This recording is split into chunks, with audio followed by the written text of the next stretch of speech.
This is the Bates Bobcast, our weekly podcast where we take a look at the week that was in Bates athletics. My name is Aaron Morse, and this week we are taking an in-depth look at the Bates squash programs. We'll update you on the men's and women's basketball teams and preview this weekend's action. All that and more coming up on the Bates Bobcast.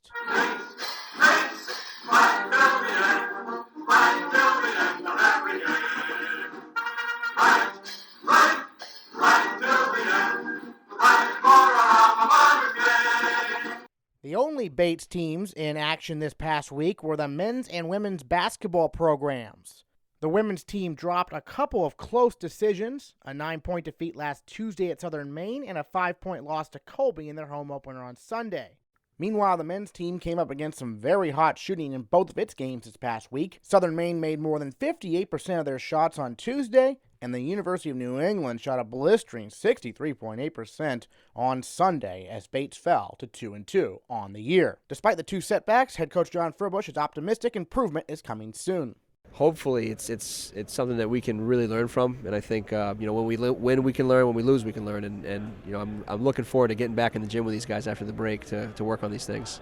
We've got some more hardware to hand out to our fall sports at Bates. Junior Mark Upton earned first-team All-NESCAC honors for the football team for the second straight season. He also earned a spot on the 2015 New England Football Writers Division II/Division III All-New England team. Meanwhile, senior wide receiver Mark Riley and junior defensive back Brandon Williams were second-team All-NESCAC selections. In field hockey, Caroline O'Reilly received second-team All-Region recognition for the second straight year from the National Field Hockey Coaches Association. Winter sports are in full swing, and one of the most consistent programs over the years has been Bates Squash. 2015/2016 preseason rankings have the Bates men 14th and the women 15th in the nation. Both their home openers this year are Saturday at the Bates College Squash Center at noon against Trinity. Trinity is one of the great powers in college squash, so this is a huge matchup. The Bates men's team features defending national champion Ahmed Abdel-Khalik. I came to Bates, I just fell in love with the place from day one. Academically, what's your area of study? I'm an economics major and concentration applied mathematical methods. Nothing too difficult, right? It's hard. It's hard. Now, obviously, last year you got that national championship. What was the process like to get to that point for you? Freshman year, I reached the semifinals, and I thought that I could do better. Sophomore year, I just didn't play because there were so many conflicts. I didn't want to play. I didn't feel like I had it in me, and since I didn't have it, I just called it and I didn't play. So, because when you play for, you're not playing for yourself anymore, you're playing for a school, you're playing for Bates, 1,800 people are behind you, so if you think that you're not going to play to your potential, just don't. So, we came to junior year, I talked to Pat, and we figured out something, some program and schedule, and how we're going to do something better last year, and then I started training since day one of school. It was off-season, and so I started, I think, September 10th until March 1st, non-stop. And Pat helped me so much getting on court with me when the season started, and my teammate Ahmed, he was such a great help for me too. And then I just thought that it was about time. So that year off, did you feel like that helped you? Very much, because I missed it. And I was hungry to get back and play again. Abdel-Khalik is from Egypt, where squash is extremely popular. In fact, the number 2 player on Bates, Ahmed Hatata, is also from Egypt. Winning in the United States hasn't been that difficult for Abdel-Khalik, thanks to who he plays with back home. Well, there's nothing like the competition back in Egypt, because Egyptians are the best at squash. I'm not being arrogant or anything, but it's a fact. You know what I mean?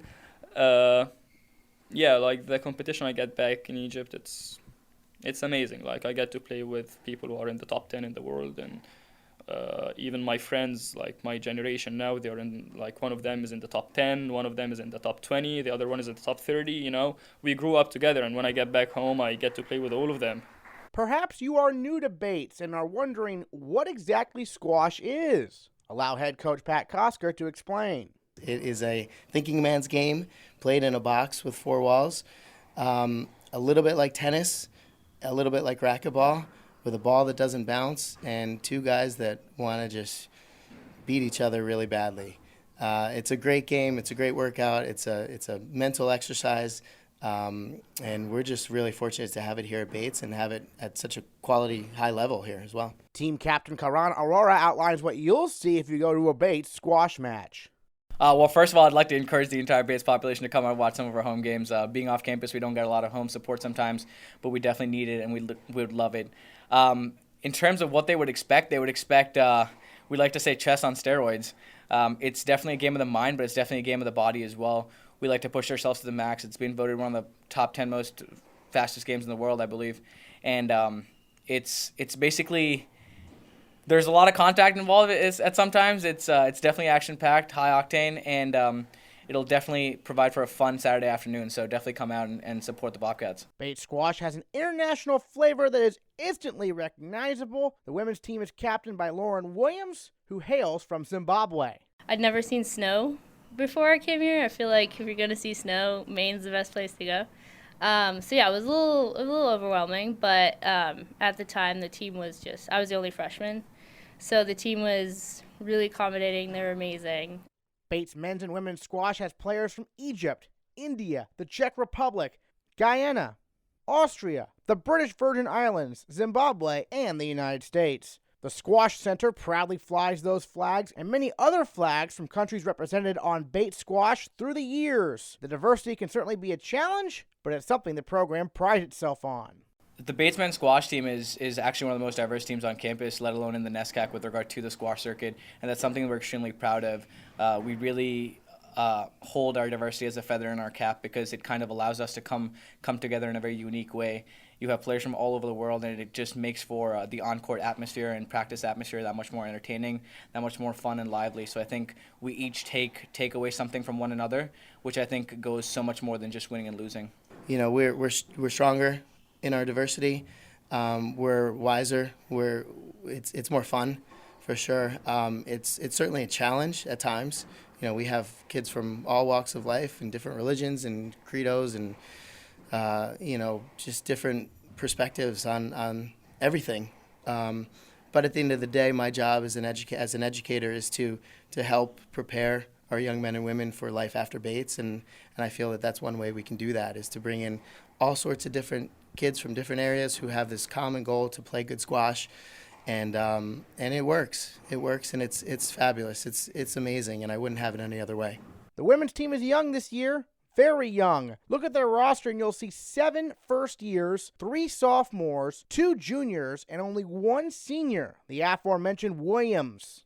On the squash side, it's just like a lot of hard work, commitment. We train almost every day. So I think I didn't really have to say much. They kind of like see it. And I mean, it helps that there's a lot of senior boys. So we kind of learn from them as much as, because there's only like 3 seniors, right? Well, upperclassmen. So it's kind of hard to like set an example, but I feel like they get it, that this is not like your average program. It's a big deal. I mean, I feel like if you just walk in the courts and you see all this stuff, like you kind of get a sense that it takes a lot of hard work.